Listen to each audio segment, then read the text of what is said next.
Opportunity ಕೊಟ್ಟಿರೋದಕ್ಕೆ ಎಲ್ರಿಗೂ good morning. ಹೊಸಬರಿಗೆ ನಮಸ್ತೆ. ನೀವು ಒಳ್ಳೆ ಒಂದು ಪ್ಲೇಸಿಗೆ ಬಂದು ಕೂತಿದ್ದೀರಾ ಅಂತ ನಾನು ಹೇಳಕ್ ಇಷ್ಟಪಡ್ತೀನಿ. ಇವತ್ತು ಬಂದು ನಮ್ ಕಂಪನಿ ಬಗ್ಗೆ ನಾವು ತಿಳ್ಕೊಳ್ಳುವ. ಪರಿವರ್ತನ್ ಅಂತ ನಿಮ್ಮನ್ನ ಕರ್ಕೊ ಬಂದಿದ್ದವರಿಗೆ ಒಂದು ಥ್ಯಾಂಕ್ ಯು ಹೇಳಿ, ಯಾಕಂದ್ರೆ ಒಂದು ಒಳ್ಳೆ ಆಪರ್ಚುನಿಟಿ ನಿಮಗೆ ಕೊಡಕ್ಕೆ ಅಂತ ಅವ್ರು ಕರ್ಕೊ ಬಂದಿದ್ದಾರೆ.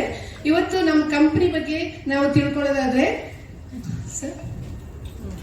ಯಾವ್ಯಾವ ತರ ಇನ್ಕಮ್ ಸಿಗುತ್ತೆ, ಎಲ್ಲಾ ತರ ಆಪರ್ಚುನಿಟಿಗಳನ್ನ ಇಲ್ಲಿ ತೋರಿಸ್ತಾ ಇರುವಂತದ್ದು.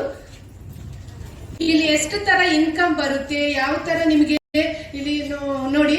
ಪರಿವರ್ತನ್ ಅಂತ ಇವ್ರು ನಮ್ ಸಮೀರ್ ಮೋದಿ ಸರ್ ಅಂತ ನಮ್ ಕಂಪ್ನಿ MD. ಇವ್ರು ಹೇಳ್ತಾ ಇರೋದು ಸಮೀರ್ ಮೋದಿ ಇನ್ಫಿನಿಟಿ ಪ್ಲಾನ್ ಅಂತ, inspired by vision driven by you. ಅಂದ್ರೆ ಅವ್ರು ನಮ್ಗೆ ವಿಷನ್ ತೋರಿಸ್ತಾ ಇದ್ದಾರೆ, ನೀವು ಡ್ರೈವ್ ಮಾಡ್ಕೊಂಡು ಬನ್ನಿ ಅಂತ. It's my commitment your limitless success ಅಂತ, ಅಂದ್ರೆ ಅವರು ಕಮಿಟ್ಮೆಂಟ್ ಕೊಡ್ತಾ ಇದ್ದಾರೆ, ಪ್ರಾಮಿಸ್ ಮಾಡ್ತಾ ಇದ್ದಾರೆ ನಮ್ಮೆಲ್ಲರ ಸಕ್ಸಸ್ಗೋಸ್ಕರ ಅಂತ. ಹೋಪ್ ಟು ಫ್ರೀಡಮ್ ಅಂತ ಇಲ್ಲಿ ಬಿಗ್ ಡ್ರೀಮ್ಸ್ ಅಂತ ಇದೆ. ಪ್ರತಿಯೊಬ್ಬರಿಗೂ ಕನಸಿರುತ್ತಲ್ವಾ, ನಮ್ಗೆ ದೊಡ್ಡ ಮನೆ ಕಟ್ಕೋಬೇಕು, ಫ್ಯಾನ್ಸಿ ಕಾರ್, ವರ್ಲ್ಡ್ ಟೂರ್ ಅಂತ. ನಾವು ಮಾಡ್ತಾ ಇರುವಂತ ಈಗ ಎಕ್ಸಾಂಪಲ್ ತಗೊಳ್ಳ ಬಿಗ್ ಹೌಸ್ ಅಂತ. ನಾವು ಮಾಡ್ತಾ ಇರುವ ಕೆಲಸದಲ್ಲಿ ನಮಗೆ ನಮ್ ದೊಡ್ಡ ಮನೆನ ಕಟ್ಕೊಳ್ಳುವಂತ ನಮಗೆ ಒಂದು ಅವಕಾಶ ಇದೆಯಾ ಅಂತ ನೋಡೋದಾದ್ರೆ, ನಾವು ಮಾಡ್ತಾ ಇರುವಂತ ಕೆಲಸದಲ್ಲಿ ನಮಗೆ ಸ್ಮಾಲ್ ಇನ್ಕಮ್ ಇರೋದ್ರಿಂದಾಗಿ ನಮಗೆ ಬಿಗ್ ಹೌಸ್ ಡ್ರೀಮ್ ಕನಸಾಗೆ ಉಳಿಯುತ್ತೆ. ನೆಕ್ಸ್ಟ್ ಬಂದು ಕ್ವಾಲಿಟಿ ಟೈಮ್ ವಿತ್ ಫ್ಯಾಮಿಲಿ. ಅಂದ್ರೆ ನಾವು ಕೆಲಸ ಮಾಡ್ತಾ ಇರ್ತೀವಿ, ಕೆಲಸ ಅಂತ ಹೇಳಿದ್ರೆ ಈಗಿನ ವರ್ಕ್ ಪ್ರೆಷರ್ ಇಂದಾಗಿ ನಾವು ಫ್ಯಾಮಿಲಿಗೆ ಟೈಮ್ ಕೊಡಕ್ ಆಗೋದಿಲ್ಲ. ಮಕ್ಳಿಗಾಗ್ಲಿ ಮನೇಲಿ ಇರೋರಿಗಾಗ್ಲಿ ಯಾರಿಗೂ ಟೈಮ್ ಕೊಡಕ್ ಆಗೋದಿಲ್ಲ. ನೆಕ್ಸ್ಟ್ ಬಂದು ರೆಕಗ್ನೈಸೇಷನ್ ಅಂತ ಹೇಳ್ತಾ ಇರುವಂತದ್ದು. ನೀವು ಈಗ ಒಂದು ಕಂಪನಿಯಲ್ಲಿ ವರ್ಕ್ ಮಾಡ್ತಾ ಇರ್ತೀರಾ, ನಿಮಗೆ ಅಲ್ಲಿ ನೀವು ಎಷ್ಟೇ ಅಚೀವ್ ಮಾಡಿದ್ರು, ಎಷ್ಟೇ ಒಂದು ಹೆಸರು ಮಾಡಿದ್ರು ನಿಮಗೆ ಕಂಪನಿ ರೆಕಗ್ನೈಸ್ ಮಾಡ್ತಾ ಇರ್ತಾರ? ಇಲ್ಲ. ಯಾಕಂದ್ರೆ ಅವರು ನಿಮಗೆ ಸ್ಯಾಲರಿ ಅಂತ ಕೊಡ್ತಾರೆ, ಅದಕ್ಕೋಸ್ಕರ ನಿಮಗೆ ನೀವು ಕೆಲಸ ಮಾಡ್ತೀರಿ, ಅದಕ್ಕೆ ಸ್ಯಾಲರಿ ಕೊಡ್ತಾರೆ. ಅದೇ ನಮ್ಮ ಕಂಪನಿಯಲ್ಲಿ ಆದ್ರೆ ನಾವು ಒಂದೊಂದು ಸ್ಟೆಪ್ ಬೈ ಸ್ಟೆಪ್ ಹೋದಾಗ ನಮಗೆ ರೆಕಗ್ನೈಸ್ ಅಂತ ಸಿಗ್ತಾ ಇರುವಂತದ್ದು. ನೆಕ್ಸ್ಟ್ ಬಂದು ಎಜುಕೇಶನ್ ಫಾರ್ ಚಿಲ್ಡ್ರನ್ ಅಂತ. ನಾವು ನಾರ್ಮಲ್ ಸ್ಕೂಲಲ್ಲಿ ಓದಿರ್ತೀವಿ, ನಮ್ಮ ಮಕ್ಕಳನ್ನ ನಾವು ಒಳ್ಳೆ ಒಂದು ಬೆಟರ್ ಎಜುಕೇಶನ್ ಕೊಡಿಸ್ಬೇಕು, ಇಂಟರ್ನ್ಯಾಷನಲ್ ಸ್ಕೂಲಲ್ಲಿ ಓದಿಸ್ಬೇಕು ಅಂತ ನಮಗೆ ಒಂದು ಆಸೆ ಇದೆ. ಆದ್ರೆ ಅದು ನಾವು ಮಾಡ್ತಾ ಇರುವಂತ ಕೆಲಸದಲ್ಲಿ ನಮಗೆ ಅದು ಸಾಧ್ಯ ಆಗ್ತಾ ಇಲ್ಲ. ನೆಕ್ಸ್ಟ್ ಬಂದು ವರ್ಲ್ಡ್ ಟೂರ್ ಅಂತ ಹೇಳಿದ್ರೆ ಇದು ಕನಸಿನ ಮಾತಂತಾನೆ ಹೇಳ್ಕೋಬಹುದು. ಯಾಕಂದ್ರೆ ಫಾರ್ ಎಕ್ಸಾಂಪಲ್ ನಾವು ಬ್ಯಾಂಗ್ಳೂರಲ್ಲಿ ಇದ್ದೀವಿ, ನಮ್ ಸುತ್ತಮುತ್ತಲ ಪ್ರದೇಶಗಳನ್ನೇ ಅಂದ್ರೆ ಒಂದು ಒಳ್ಳೆ ಪ್ಲೇಸ್ ಗಳನ್ನೇ ನಮ್ಗೆ ನೋಡಕ್ ಆಗೋದಿಲ್ಲ, ಫ್ಯಾಮಿಲಿಯನ್ನ ಕರ್ಕೊಂಡು ಹೋಗಕ್ ಆಗೋದಿಲ್ಲ. ಯಾಕಂದ್ರೆ ನಮ್ಗೆ ಬರ್ತಾ ಇರುವಂತದ್ದು ಸ್ಮಾಲ್ ಇನ್ಕಮ್ ಅಂತ. ನೆಕ್ಸ್ಟ್ ಬಂದು ಫ್ಯಾನ್ಸಿ ಕಾರ್ ಅಂತ ಹೇಳಿದ್ರೆ ಟಿವಿಯಲ್ಲಿ ನೋಡ್ತೀವಿ, ಬೇರೆ ಬೇರೆ ಕಡೆಗಳಲ್ಲಿ ನೋಡ್ತೀವಿ, ಆದ್ರೆ ನಮ್ಗೆ ಅದನ್ನು ನಮ್ಮ ಅಫರ್ಟ್ ಮಾಡಕ್ ಆಗೋದಿಲ್ಲ. ಯಾಕಂದ್ರೆ ನಮ್ಮ ಇನ್ಕಮ್ ಇದೆಲ್ಲ ಇರೋದ್ರು ನಮ್ಮ ಬಂದು ಸ್ಮಾಲ್ ಇನ್ಕಮ್ ಇರೋದ್ರಿಂದಾಗಿ. ಈ ಇನ್ಕಮ್ ನಾವು ಯಾವ ತರ ಹೆಚ್ಚು ಮಾಡ್ಕೋಬೇಕು ಅಂತ ನೋಡೋದಾದ್ರೆ, ಇಲ್ಲಿ ವೇ ಟು ಅರ್ನ್ ಮನಿ ಅಂತ ಇದೆ. ಎಂಪ್ಲಾಯ್ಸ್ ಇಲ್ಲಿ ಆಕ್ಟಿವ್ ಇನ್ಕಮ್ ಮತ್ತೆ ಪ್ಯಾಸಿವ್ ಇನ್ಕಮ್ ಅಂತ ಇದೆ. ಇಲ್ಲಿ ಎಂಪ್ಲಾಯ್ಸ್ ವರ್ಕಿಂಗ್ ಎಕ್ಸಿಕ್ಯೂಟಿವ್ ಅಂತ, ಅಂದ್ರೆ ನಾವು ವರ್ಕ್ ಮಾಡಿದಾಗ ಮಾತ್ರ ಬರುವಂತದ್ದು ನಮಗೆ ಇನ್ಕಮ್, ಆಕ್ಟಿವ್ ಇನ್ಕಮ್. ನೆಕ್ಸ್ಟ್ ಬಂದು ಇಲ್ಲಿ ಸೆಲ್ಫ್ ಎಂಪ್ಲಾಯ್ಡ್ ಅಂತ ಇದೆ. ಇಲ್ಲಿ ಡಾಕ್ಟರ್ಸ್ ಆಗ್ಲಿ, CA ಆಗ್ಲಿ, ಲಾಯರ್ಸ್, ಇವರು ಓದಿ ಮನೇಲಿ ಕೂತ್ರೆ ನಮ್ಗೆ ಇನ್ಕಮ್ ಬರುತ್ತಾ? ಇಲ್ಲ. ಅದೇ ಅವರು ಕೆಲಸ ಮಾಡಿದಾಗ ಮಾತ್ರ ಅವ್ರಿಗೆ ಬರುವಂತದ್ದು ಆಕ್ಟಿವ್ ಇನ್ಕಮ್. ಆದ್ರೆ ಇಲ್ಲಿ ಇನ್ವೆಸ್ಟರ್ ಅಂತ ಇದೆ. ಅವರು ಅಂದ್ರೆ ದೊಡ್ಡ ಅಪಾರ್ಟ್ಮೆಂಟ್ ಗಳಾಗ್ಲಿ, ದೊಡ್ಡ ಮನೆಗಳನ್ನ ಕಟ್ಟಿ ರೆಂಟಲ್ ಅಂತ ಬಿಟ್ಟಿರ್ತಾರೆ.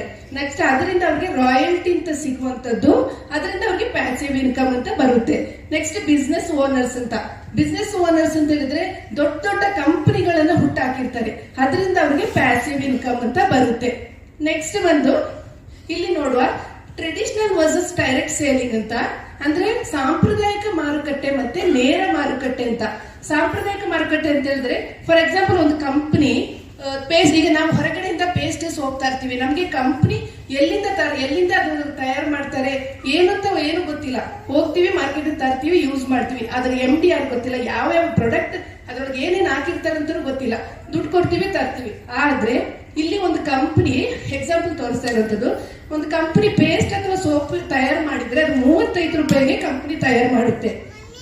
ಅದು ಬಂದು ಡಿಸ್ಟ್ರಿಬ್ಯೂಟರ್ ಹತ್ರ ಬರುವಾಗ 45 ರೂಪಾಯಿಗೆ ಆಗುತ್ತೆ. ನೆಕ್ಸ್ಟ್ ಹೋಲ್ಸೇಲ್ ಹತ್ರ ಬರುವಾಗ 65 ರೂಪಾಯಿ. ನೆಕ್ಸ್ಟ್ ರಿಟೇಲ್ ಹತ್ರ ಬಂದಾಗ 75 ರೂಪಾಯಿ. ನೆಕ್ಸ್ಟ್ ಅದು ನಮ್ ಕೈಗೆ ಬಂದು ಸೇರುವಾಗ 100 ರೂಪಾಯಿ ಆಗುತ್ತೆ. ಇಲ್ಲಿ ಬರುವಂತಹ ಇಲ್ಲಿ ಡಿಸ್ಟ್ರಿಬ್ಯೂಟರ್ ಆಗಲಿ, ಹೋಲ್ಸೇಲ್ ಆಗಲಿ, ರಿಟೇಲ್ಸ್ ಆಗಲಿ, ಇದು ಮಧ್ಯವರ್ತಿಗಳು. ಈ ಮಧ್ಯವರ್ತಿಗಳಿಗೆ ಮತ್ತೆ ಪ್ರಮೋಷನ್ಗೆ ಅಂತ ಅವ್ರು ದುಡ್ಡು ತಗೊಳ್ತಾರೆ, ಮತ್ತೆ ಟಿವಿ ಗಳಿಗೆ ಅಂತ ಅಲ್ಲಿ ದುಡ್ಡು ಹೋಗುತ್ತೆ. ನೆಕ್ಸ್ಟ್ ಒಂದ್ ನಿಮಿಷ ಸರ್ ತೋರಿಸ್ತಾರೆ. ಈಗ ನೀವು ತೋರಿಸಿದ್ರೆ ಯಾರಾದ್ರೂ ಪ್ರಾಡಕ್ಟ್ ನ ತಗೊಳ್ತಾರ? ಇಲ್ಲ. ಅದೇ ಒಂದು ಸೋಪ್ ಆಗ್ಲಿ, ಈಗ ಲಕ್ಸ್ ಸೋಪ್ ಅಂತ ತಿಳ್ಕೊಳ್ಳುವ, ಅದನ್ನ ನಾವು ಆಡ್ ತೋರಿಸಿದಾಗ ಒಳ್ಳೆ ಸೆಲೆಬ್ರಿಟಿಗಳಿಗೆ ಕೊಟ್ಟಾಗ ಅವರು ತೋರಿಸಿರುವಂತದ್ನ ನಾವು ತಗೊಳಕ್ ಇಷ್ಟಪಡ್ತೀವಿ. ಅವರಿಗೆ ಎಕ್ಸ್ಟ್ರಾ ಇಷ್ಟಿಷ್ಟು ಅಂತ ದುಡ್ಡು ಕೋಟಿಗಟ್ಲೆ ಕೊಟ್ಟು ಅವರು ಆಡ್ ತೋರಿಸ್ತಾರೆ. ಆದ್ರೆ ನಮ್ಮ ಕಂಪನಿಯಿಂದ ಡೈರೆಕ್ಟ್ ತಯಾರು ಮಾಡಿರುವಂತ ಪ್ರಾಡಕ್ಟ್ ನ ನಮ್ ಕೈಗೆ ಬಂದು ತಲುಪುವಂತ ಕೆಲಸವನ್ನು ಮಾಡ್ತಾ ಇರುವಂತದ್ದು. ಇಲ್ಲಿ ಮಧ್ಯವರ್ತಿಗಳು ಯಾರೂ ಇರೋದಿಲ್ಲ. ಆ ಮಧ್ಯವರ್ತಿಗಳಿಗೆ ಹೋಗುವಂತ ಹಣವನ್ನ ನಮಗೆ ಕಂಪನಿ ಬೋನಸ್ ತರ ನಮಗೆ ಕೊಡ್ತಾ ಇರುವಂತದ್ದು. ಒಳ್ಳೆದಲ್ವಾ ಇದು? ನೆಕ್ಸ್ಟ್ ಬಂದು ಇಲ್ಲಿ ಕಂಪನಿ ಬಗ್ಗೆ ಆಯ್ತು. ಈಗ ಬೆನಿಫಿಟ್ಸ್ ಆಫ್ ಡೈರೆಕ್ಟ್ ಸೇಲಿಂಗ್ ಅಂತ ನೋಡೋದಾದ್ರೆ ಲೋ ಇನ್ವೆಸ್ಟ್ಮೆಂಟ್ ಅಂತ ಅಂದ್ರೆ ನಾವು ಯಾವುದೇ ತರದ ಬಂಡವಾಳವನ್ನು ಹಾಕುವಂತಹ ಅವಶ್ಯಕತೆ ಇಲ್ಲ ಇಲ್ಲಿ. ಅದರಿಂದ ನಮಗೆ ಯಾವುದೇ ತರದ ಲೋ ರಿಸ್ಕ್ ಇಲ್ಲ. ನೆಕ್ಸ್ಟ್ ಬಂದು ನೋ ಪ್ರೀವಿಯಸ್ ಎಕ್ಸ್ಪೀರಿಯನ್ಸ್ ರಿಕ್ವೈರ್ಡ್ ಅಂತ ಅಂದ್ರೆ ಯಾವುದೇ ಎಕ್ಸ್ಪೀರಿಯನ್ಸ್ ಗಳ ಅವಶ್ಯಕತೆನೂ ಇಲ್ಲ ಇಲ್ಲಿ. ಮತ್ತೆ ನೋ ಪ್ರಿಮಿಸಸ್ ರಿಕ್ವೈರ್ಡ್, ಯಾವುದೇ ಒಂದು ಅಂಗಡಿ ಕಟ್ಟೋದಾಗ್ಲಿ, ಒಂದು ಜಾಗದಲ್ಲಿ ಇಟ್ಕೊಂಡು ಮಾಡುವಂತದಾಗ್ಲಿ, ಇದು ಆ ತರ ಬಿಸ್ನೆಸ್ ಅಲ್ಲ. ನೆಕ್ಸ್ಟ್ ಮತ್ತೆ ನೋ ಮ್ಯಾನ್ ಪವರ್, ಹೆಚ್ಚೆಚ್ಚು ಜನರನ್ನ ಹಾಕೊಂಡು ಮಾಡುವಂತ ಬಿಸ್ನೆಸ್ ಅಲ್ಲ. ಇದರಿಂದಾಗಿ ನಮಗೆ ಪ್ಯಾಸಿವ್ ಇನ್ಕಮ್ ಅಂತ ಬರುತ್ತೆ. ನೆಕ್ಸ್ಟ್ ಟೈಮ್ ಫ್ರೀಡಮ್, ನಾವು ಯಾವುದೇ ಟೈಮ್ ನಲ್ಲಿ ಫ್ರೀ ಟೈಮ್ ನಲ್ಲಿ ಬೇಕಾದ್ರೂ ಇದನ್ನ ಈ ಬಿಸ್ನೆಸ್ ನ ಮಾಡುವಂತದ್ದು ತಗೊಳ್ತಾರೆ. ಮತ್ತೆ ಟಿವಿ ಗಳಿಗೆ ಅಂತ ಅಲ್ಲಿ ದುಡ್ಡು ಹೋಗುತ್ತೆ. ನೆಕ್ಸ್ಟ್ ಒಂದ್ ನಿಮಿಷ ಸರ್ ತೋರಿಸ್ತಾರೆ. ಈಗ ನೀವು ತೋರಿಸಿದ್ರೆ ಯಾರಾದ್ರೂ ಪ್ರಾಡಕ್ಟ್ ನ ತಗೊಳ್ತಾರ? ಇಲ್ಲ. ಅದೇ ಒಂದು ಸೋಪ್ ಆಗ್ಲಿ, ಈಗ ಲಕ್ಸ್ ಸೋಪ್ ಅಂತ ತಿಳ್ಕೊಳ್ಳುವ, ಅದನ್ನ ನಾವು ಆಡ್ ತೋರಿಸಿದಾಗ ಒಳ್ಳೆ ಸೆಲೆಬ್ರಿಟಿಗಳಿಗೆ ಕೊಟ್ಟಾಗ ಅವರು ತೋರಿಸಿರುವಂತದ್ನ ನಾವು ತಗೊಳಕ್ ಇಷ್ಟಪಡ್ತೀವಿ. ಅವರಿಗೆ ಎಕ್ಸ್ಟ್ರಾ ಇಷ್ಟಿಷ್ಟು ಅಂತ ದುಡ್ಡು ಕೋಟಿಗಟ್ಲೆ ಕೊಟ್ಟು ಅವರು ಆಡ್ ತೋರಿಸ್ತಾರೆ. ಆದ್ರೆ ನಮ್ಮ ಕಂಪನಿಯಿಂದ ಡೈರೆಕ್ಟ್ ತಯಾರು ಮಾಡಿರುವಂತ ಪ್ರಾಡಕ್ಟ್ ನ ನಮ್ ಕೈಗೆ ಬಂದು ತಲುಪುವಂತ ಕೆಲಸವನ್ನು ಮಾಡ್ತಾ ಇರುವಂತದ್ದು. ಇಲ್ಲಿ ಮಧ್ಯವರ್ತಿಗಳು ಯಾರೂ ಇರೋದಿಲ್ಲ. ಆ ಮಧ್ಯವರ್ತಿಗಳಿಗೆ ಹೋಗುವಂತ ಹಣವನ್ನ ನಮಗೆ ಕಂಪನಿ ಬೋನಸ್ ತರ ನಮಗೆ ಕೊಡ್ತಾ ಇರುವಂತದ್ದು. ಒಳ್ಳೆದಲ್ವಾ ಇದು? ನೆಕ್ಸ್ಟ್ ಬಂದು ಇಲ್ಲಿ ಕಂಪನಿ ಬಗ್ಗೆ ಆಯ್ತು. ಈಗ ಬೆನಿಫಿಟ್ಸ್ ಆಫ್ ಡೈರೆಕ್ಟ್ ಸೇಲಿಂಗ್ ಅಂತ ನೋಡೋದಾದ್ರೆ ಲೋ ಇನ್ವೆಸ್ಟ್ಮೆಂಟ್ ಅಂತ ಅಂದ್ರೆ ನಾವು ಯಾವುದೇ ತರದ ಬಂಡವಾಳವನ್ನು ಹಾಕುವಂತಹ ಅವಶ್ಯಕತೆ ಇಲ್ಲ ಇಲ್ಲಿ. ಅದರಿಂದ ನಮಗೆ ಯಾವುದೇ ತರದ ಲೋ ರಿಸ್ಕ್ ಇಲ್ಲ. ನೆಕ್ಸ್ಟ್ ಬಂದು ನೋ ಪ್ರೀವಿಯಸ್ ಎಕ್ಸ್ಪೀರಿಯನ್ಸ್ ರಿಕ್ವೈರ್ಡ್ ಅಂತ ಅಂದ್ರೆ ಯಾವುದೇ ಎಕ್ಸ್ಪೀರಿಯನ್ಸ್ ಗಳ ಅವಶ್ಯಕತೆನೂ ಇಲ್ಲ ಇಲ್ಲಿ. ಮತ್ತೆ ನೋ ಪ್ರಿಮಿಸಸ್ ರಿಕ್ವೈರ್ಡ್, ಯಾವುದೇ ಒಂದು ಅಂಗಡಿ ಕಟ್ಟೋದಾಗ್ಲಿ, ಒಂದು ಜಾಗದಲ್ಲಿ ಇಟ್ಕೊಂಡು ಮಾಡುವಂತದಾಗ್ಲಿ, ಇದು ಆ ತರ ಬಿಸ್ನೆಸ್ ಅಲ್ಲ.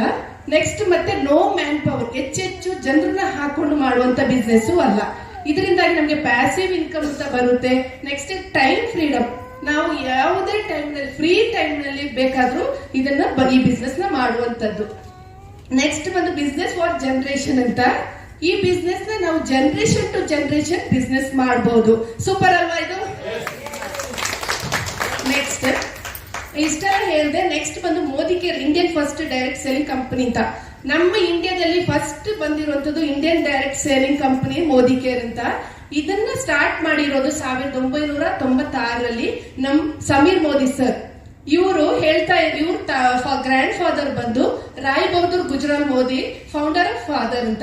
ಇವರು ದೇಶದಲ್ಲಿ ಒಳ್ಳೆ ಒಂದು ಕೆಲಸ ಮಾಡಿರೋದಕ್ಕಾಗಿ ಇವರಿಗೆ ಪದ್ಮಭೂಷಣ ಪ್ರಶಸ್ತಿ ಸಹ ಸಿಕ್ಕಿರುವಂತದ್ದು. ಹಾಗೂ ಇವರು ಮಗ ಬಂದು ಕೆ ಮೋದಿ, ಇಂಡಸ್ಟ್ರಿಯಲ್ ಲೀಡರ್ ಅಂತ. ನೆಕ್ಸ್ಟ್ ಬಂದು ಅವ್ರ ಮಗನೇ ಸಮೀರ್ ಕೆ ಮೋದಿ ಅಂತ, ರೆವಲ್ಯೂಷನರಿ ಲೀಡರ್ ಅಂತ. ನೆಕ್ಸ್ಟ್ ಸರಿ, ಇದರ ನೆಕ್ಸ್ಟ್ ಇದಾಯ್ತು. ಮೋದಿ ಕೇರ್ ಬಿಸ್ನೆಸ್ ಎಲ್ಲೆಲ್ಲಿ ಯಾವ ತರ ಅಚೀವ್ಮೆಂಟ್ ಆಗ್ತಾ ಇದೆ ಅಂತ ನೋಡೋದಾದ್ರೆ 1800 crores ಸೇಲ್ಸ್ ಆಗ್ತಾ ಇರುವಂತದ್ದು. ಹಾಗೂ 53 ಲಕ್ಷ ಡೈರೆಕ್ಟ್ ಸೇಲರ್ಸ್ ಇರುವಂತದ್ದು. 5 lakh square feet warehouse ಮತ್ತೆ ಆಫೀಸ್ ಗಳು ಇರುವಂತದ್ದು. ಮತ್ತೆ 18,000 ಪಿನ್ ಕೋಡ್ ಸರ್ವಿಸ್ ಇರುವಂತದ್ದು. ಹಾಗೂ 14,000 ಡಿಸ್ಟ್ರಿಬ್ಯೂಟರ್ ಪಾಯಿಂಟ್ಸ್ ಗಳಿರುವಂತದ್ದು. 10,000 ನ್ಯೂ ಜಾಯಿನಿಂಗ್ ಪರ್ ಡೇ ಆಗ್ತಾ ಇರುವಂತದ್ದು. ಮತ್ತೆ 5,000 ಟೌನ್ಗಳಲ್ಲಿ ನಮ್ಮ ಪ್ರಖ್ಯಾತಿ ಹೊಂದಿರುವಂತದ್ದು ನಮ್ಮ ಮೋದಿ ಕೇರ್ ಕಂಪನಿ. ಸೂಪರ್.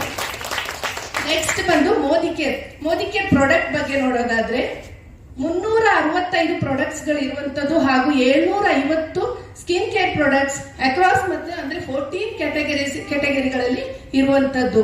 ಇಲ್ಲಿ ವೆಲ್ನೆಸ್ ರೇಂಜ್ ನಿಂದ ಹಿಡಿದು ಆಕ್ಟಿವ್ 80 ವರೆಗೆ ಅಂದ್ರೆ ಕಾಸ್ಮೆಟಿಕ್ಸ್ ರೇಂಜ್ ವರೆಗೆ ಇರುವಂತದ್ದು. ನಮ್ದು ಹೋಮ್ ಕೇರ್ ಆಗಲಿ, ಲಾಂಡ್ರಿ ಕೇರ್ ಆಗಲಿ, ಪ್ರತಿಯೊಂದು ಇರುವಂತದ್ದು. ಮತ್ತೆ ಇಲ್ಲಿ ನಮ್ ಸಮೀರ್ ಮೋದಿ ಸರ್ ಹೇಳಿರುವಂತದ್ದು ಲವ್ ಇಟ್ ಗ್ಯಾರಂಟಿ ಅಂತ. ಅಂದ್ರೆ ಪ್ರತಿಯೊಂದು ಪ್ರಾಡಕ್ಟ್ ಮೇಲೂ ಅವರು 100% ಗ್ಯಾರಂಟಿ ಅಂತ ಸಿಗ್ನೇಚರ್ ಹಾಕಿರುವಂತದ್ದು. ಸೂಪರ್ ಅಲ್ವಾ? ನೆಕ್ಸ್ಟ್ ಬಂದು Modi way the new way ಅಂತ. ಇಲ್ಲಿ ಬಂದು ಫಾರೆಸ್ಟ್ ನೆಕ್ಲೇಟರ್ ಅಂತ ಇರುವಂತದ್ದು, ಮತ್ತೆ ಶೇಪ್ ಶಿಫ್ಟ್ ಅಂದ್ರೆ ವೆಯ್ಟ್ ಲಾಸ್ ಪ್ರಾಡಕ್ಟ್ ನ ಲಾಂಚ್ ಮಾಡಿರುವಂತದ್ದು, ಹಾಗೆ ಸೋಲ್ ಶೇಪ್ ಅಂತ ಕಿಚನ್ ಐಟಮ್ಸ್ ನಮಗೆ ಇಲ್ಲಿ ಸಿಗುವಂತದ್ದು. ಸರಿ, ಇಷ್ಟೆಲ್ಲ ಹೇಳಿದ್ರಿ, ನಾವು ಇದಕ್ಕೆ ಏನ್ ಮಾಡ್ಬೇಕು ಅಂತ ನೀವು ಕೇಳೋದಾದ್ರೆ ನಾನು ಹೇಳೋದು ಚೇಂಜ್ ಯುವರ್ ಶಾಪ್ ಅಂತ. ಅಂಗಡಿ ಬದಲಾವಣೆ ಅಂತ ಹೇಳಿದ್ರೆ ಇಲ್ಲಿ ವರ್ಲ್ಡ್ ಕ್ಲಾಸ್ ಪ್ರಾಡಕ್ಟ್ ಸಿಗುವಂತದ್ದು, ಹಾಗೆ ರಿವಾರ್ಡ್ಸ್ ಗಳು ಸಿಗುವಂತದ್ದು. ಸರಿ, ಇಲ್ಲಿಗ ನಾನು ಕೇಳ್ತೀನಿ ನಿಮ್ನ, ನೀವು ಈಗ ಹೊರಗಡೆ ಜಾಬ್ ಮಾಡ್ತಾ ಇದ್ರೆ ನಿಮ್ಗೆ ಎಷ್ಟು ತರದ ಇನ್ಕಮ್ ಸಿಗ್ತಾ ಇದೆ ಅಂತ ಕೇಳೋದಾದ್ರೆ ಹೇಳ್ತೀರಾ? ಎಷ್ಟು ತರದ ಇನ್ಕಮ್ ಸಿಗ್ತಾ ಇದೆ ಅಂತ? 1 ಅಥವಾ 2 ಅಥವಾ 3.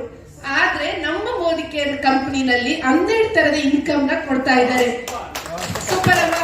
ನೆಕ್ಸ್ಟ್ ಬಂದು 72% ಪೇ ಔಟ್ ಅಂದ್ರೆ ಫಸ್ಟ್ ಬಂದು saving on consumption up to 33%, progression bonus up to 6%, power of 4 ಅಂತ 5% ಕೊಡ್ತಾರೆ, ಡೈರೆಕ್ಟರ್ ಬೋನಸ್ ಅಂತ 17%, ವೆಹಿಕಲ್ ಬೋನಸ್ ಅಂತ 3%, national travel bonus 4%, mentorship bonus ಅಂತ 15%, ವರ್ಲ್ಡ್ ಟೂರ್ ಫಂಡ್ ಅಂತ 6%, ಲಕ್ಸುರಿ ಕಾರ್ ಅಂತ 5%, dream house bonus 4%, red diamond club bonus 4%, blue diamond club bonus ಅಂತ 3%. Super ಅಲ್ವಾ?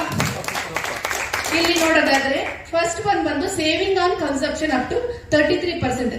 ಅಂದ್ರೆ ನಾವು ದಿನನಿತ್ಯ ಬಳಕೆಗೆ ಬೇಕಾಗಿರುವಂತ ಪ್ರಾಡಕ್ಟ್ ನ ನಾವು ತಿಂಗಳಿಗೆ ಪರ್ಚೇಸ್ ಮಾಡಿದಾಗ ನಮಗೆ ಕಂಪನಿ 33% ಡಿಸ್ಕೌಂಟ್ ಅಲ್ಲಿ ಕೊಡುವಂತದ್ದು. ಹಾಗೆ ಲಾಯಲ್ಟಿ ಮತ್ತೆ ಲಾಯಲ್ಟಿ ಪ್ಲಸ್ ಪ್ರೋಗ್ರಾಮ್ ಅಂತ. ಇಲ್ಲಿ ಲಾಯಲ್ಟಿ ಅಂತ ಹೇಳಿದ್ರೆ ಏನಂತ ಹೇಳಿದ್ರೆ 1800 ಮೇಲೆ ನಾವು ಪ್ರಾಡಕ್ಟ್ ನ ತಗೊಂಡಾಗ ನಮಗೆ 80% ಲಾಯಲ್ಟಿ ಸಿಗುವಂತದ್ದು. ನೆಕ್ಸ್ಟ್ ಬಂದು 2500 ಮೇಲೆ ನಾವು ಪ್ರಾಡಕ್ಟ್ ತಗೊಂಡ್ರೆ ನಮಗೆ 100% ಲಾಯಲ್ಟಿ ಅಂತ ಸಿಗುವುದು. ನೆಕ್ಸ್ಟ್ ಫಾರ್ ಎಕ್ಸಾಂಪಲ್ ನಾನು ಲಾಯಲ್ಟಿ ಬಗ್ಗೆ ಹೇಳೋದಾದ್ರೆ ನೀವು ತಿಂಗಳಿಗೆ 10,000 ಪ್ರಾಡಕ್ಟ್ ನ ನೀವು ಪರ್ಚೇಸ್ ಮಾಡ್ತೀರಾ. ಫಸ್ಟ್ ತಿಂಗಳಿಂದ 6 ತಿಂಗಳವರೆಗೆ ನೀವು 10,000 ಪ್ರಾಡಕ್ಟ್ ಪರ್ಚೇಸ್ ಮಾಡಿದ್ರೆ ನಿಮಗೆ 7ನೇ ತಿಂಗಳು 10,000 product free of cost company ಕೊಡುವಂತದ್ದು.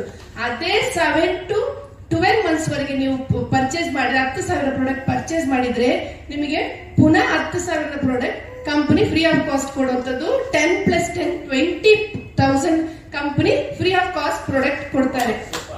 ಅದೇ ನೀವು 1 ವರ್ಷ ತಗೊಂಡ್ರೆ ನಿಮಗೆ 13ನೇ ತಿಂಗಳು 10 + 10 + 10 30,000 ಪ್ರಾಡಕ್ಟ್ ಫ್ರೀ ಆಫ್ ಕಾಸ್ಟ್ ಕೊಡುವಂತದ್ದು. ಅದೇ ನೀವು ಹೊರಗಡೆ ಎಲ್ಲಾದ್ರೂ ಒಂದು 10, 20, 30,000 ತಗೊಂಡ್ರೆ ಯಾರಾದ್ರೂ ನಿಮಗೆ ಇಷ್ಟು ತಗೊಂಡಿದ್ದೀರಾ ನಿಮ್ಗೆ ಏನಾದ್ರೂ ಫ್ರೀ ಆಗಿ ಕೊಡ್ತಾರೆ ಅಂತ ಯಾರಾದ್ರೂ ಕೊಡ್ತಾರಾ? ಇಲ್ವಲ್ಲ. ಸರಿ, ನೆಕ್ಸ್ಟ್ ಬಂದು 7th one ಬಂದು ಮೆಂಟರ್ಶಿಪ್ ಬೋನಸ್ ಪೂಲ್ 15% ಅಂತ ಹೇಳಿದ್ರೆ ಇದು ಯಾರಿಗೆ ಸಿಗುತ್ತೆ ಅಂತ ಹೇಳಿದ್ರೆ ಸೀನಿಯರ್ ಡೈರೆಕ್ಟರ್ಸ್ ಅಂಡ್ ಅಬವ್ ಅವರಿಗೆ ಸಿಗುವಂತದ್ದು. 8th one ಬಂದು ವರ್ಲ್ಡ್ ಟೂರ್ ಫಂಡ್ ಪೂಲ್ ಅಂತ 6%. ಇದು ಎಕ್ಸಿಕ್ಯೂಟಿವ್ ಡೈರೆಕ್ಟರ್ ಅಂಡ್ ಅಬವ್ ಅವರಿಗೆ ಸಿಗುವಂತದ್ದು. ಅಪ್ ಟು 30,000 ವರೆಗೂ ಪರ್ ಮಂತ್ ನಾವು ತಗೊಳ್ಬಹುದು. ನೆಕ್ಸ್ಟ್ ಬಂದು ಲಕ್ಸುರಿ ಕಾರ್ 9ನೇ ಬಂದು ಲಕ್ಸುರಿ ಕಾರ್ ಫಂಡ್ ಪೂಲ್ ಅಂತ 5%. ಇದು senior executive director and above ಅವರಿಗೆ ಸಿಗುವಂತದ್ದು. ಇದು 40,000 ವರೆಗೂ ನಾವು ಪರ್ ಮಂತ್ ತಗೊಳ್ಬಹುದು. ನೆಕ್ಸ್ಟ್ 10ನೇ ಬಂದು ಡ್ರೀಮ್ ಹೌಸ್ ಬೋನಸ್ ಪೂಲ್ 4% ಅಂತ ನಾವು for all platinum directors and above ಅವರಿಗೆ ಸಿಗುವಂತದ್ದು. ಅಪ್ ಟು 50,000 ವರೆಗೂ ನಾವು ಪರ್ ಮಂತ್ ತಗೊಳ್ಬಹುದು. ಇಲ್ಲಿ 11th ಬಂದು red diamond club bonus pool 4%. ಇದು all red diamond club qualify ಆದವರಿಗೆ ಸಿಗುವಂತದ್ದು. 12ನೇ ಇನ್ಕಮ್ ಬಂದು ಬ್ಲೂ ಡೈಮಂಡ್ ಕ್ಲಬ್ ಬೋನಸ್ ಅಂತ 3% for all blue diamond club qualified ಆದವರಿಗೆ ಸಿಗುವಂತದ್ದು. ಈ ತರ ಇನ್ಕಮ್ ನಿಮಗೆ ಬೇರೆ ಕಡೆ ಎಲ್ಲಿ ಸಿಗುತ್ತೆ ಫ್ರೆಂಡ್ಸ್? Thank you. ನೆಕ್ಸ್ಟ್ ಬಂದು just 4 lakhs to focus and develop ಅಂದ್ರೆ ನಾನು 4 ಲಕ್ಷಗೆ ವರ್ಕ್ ಮಾಡಿದಾಗ ನನಗೆ ಈ ತರ ಟೈಟಲ್ಸ್ ಗಳು ಇನ್ಕಮ್ ಗಳು ಸಿಗುವಂತದ್ದು. ಇಲ್ಲಿ ಫಾರ್ ಎಕ್ಸಾಂಪಲ್ ನಾನಿದ್ದೀನಿ, ನನ್ನ ಕೆಳಗಡೆ 4 ಜನ ನಾನು ಕ್ರಿಯೇಟ್ ಮಾಡಬೇಕು. ನೆಕ್ಸ್ಟ್ ಬಂದು ಇಲ್ಲಿ ಕೆಳಗಡೆ ನನ್ನ ಕೆಳಗಡೆ 4 ಜನ ಕ್ರಿಯೇಟ್ ಮಾಡಿ ಡೆಪ್ತ್ ಆಗಿ ವರ್ಕ್ ಮಾಡಿದಾಗ ಡೈರೆಕ್ಟರ್ ಆಗ್ಬಹುದು. ಅದೇ ಡೈರೆಕ್ಟರ್ ಡೆಪ್ತ್ ಆಗಿ ಇನ್ನೂ ವರ್ಕ್ ಮಾಡಿದಾಗ ಪ್ಲಾಟಿನಂ ಡೈರೆಕ್ಟರ್ ಆಗ್ಬಹುದು. ಇನ್ನೂ ಡೆಪ್ತ್ ಆಗಿ ವರ್ಕ್ ಮಾಡಿದಾಗ ಗ್ಲೋಬಲ್ ಬ್ಲೂ ಡೈಮಂಡ್ ಡೈರೆಕ್ಟರ್ ಆಗ್ಬಹುದು. ನೆಕ್ಸ್ಟ್ ಬಂದು ಇಲ್ಲಿ ಸ್ಮಾರ್ಟ್ ಸಮರಿ ಅಂತ ಇಲ್ಲಿ director, senior director, executive director ನಮ್ಮ ಟೈಟಲ್ ಕೊಟ್ಟಿದ್ದಾರೆ. ಆ ಟೈಟಲ್ಗೆ ಕರೆಕ್ಟ್ ಆಗಿ ಅಂದ್ರೆ ಕಂಪನಿಯಿಂದ ಯಾವ್ಯಾವ ತರದ ಬೋನಸ್ ಸಿಗುತ್ತೆ ಎಲ್ಲಾನ ಸ್ಮಾರ್ಟ್ ಸಮ್ಮರಿಯಲ್ಲಿ ಹಾಕಿರ್ತಾರೆ. ಇಲ್ಲಿ ನಾನು ಇಷ್ಟೆಲ್ಲ ಹೇಳಿದೆ, ಇದೆಲ್ಲ ಬೇಕು, ಇದೆಲ್ಲ ಕಲಿಬೇಕು, ಇದೆಲ್ಲ ನಾವು ಮಾಡ್ಬೇಕು ಅಂತ ಹೇಳಿದ್ರೆ ಏನ್ ಮಾಡ್ಬೇಕು ಅಂತ ನೀವು ಕೇಳೋದಾದ್ರೆ ವರ್ಲ್ಡ್ ಕ್ಲಾಸ್ ಟ್ರೈನಿಂಗ್ ಸಪೋರ್ಟ್ ಅಂತ ನಮಗೆ ಸಿಗ್ತಾ ಇರುತ್ತೆ. ಅಂದ್ರೆ ಮೋದಿ ಕೇರ್, ರೋಡ್ ಫ್ರೀಡಮ್ ಅಂತ ಸಿಗುತ್ತೆ. ನೆಕ್ಸ್ಟ್ SPBM ಯೂಟ್ಯೂಬ್ ಚಾನೆಲ್ಸ್ ಗಳಿದೆ, ಮತ್ತೆ SPBM ಅಕಾಡೆಮಿ ಅಂತ ಇದೆ. ಆಫ್ಲೈನ್ ಆನ್ಲೈನ್ ಕ್ಲಾಸ್ ಇದೆ. ನಿಮಗೆ ಕಲಿಕೆಗೆ ತುಂಬಾನೇ ಆಪ್ ಗಳಿವೆ, ಅದರಲ್ಲಿ ನಾವು ತುಂಬಾನೇ ಪ್ರಾಡಕ್ಟ್ ಬಗ್ಗೆ ಕಲ್ತ್ಕೋಬಹುದು.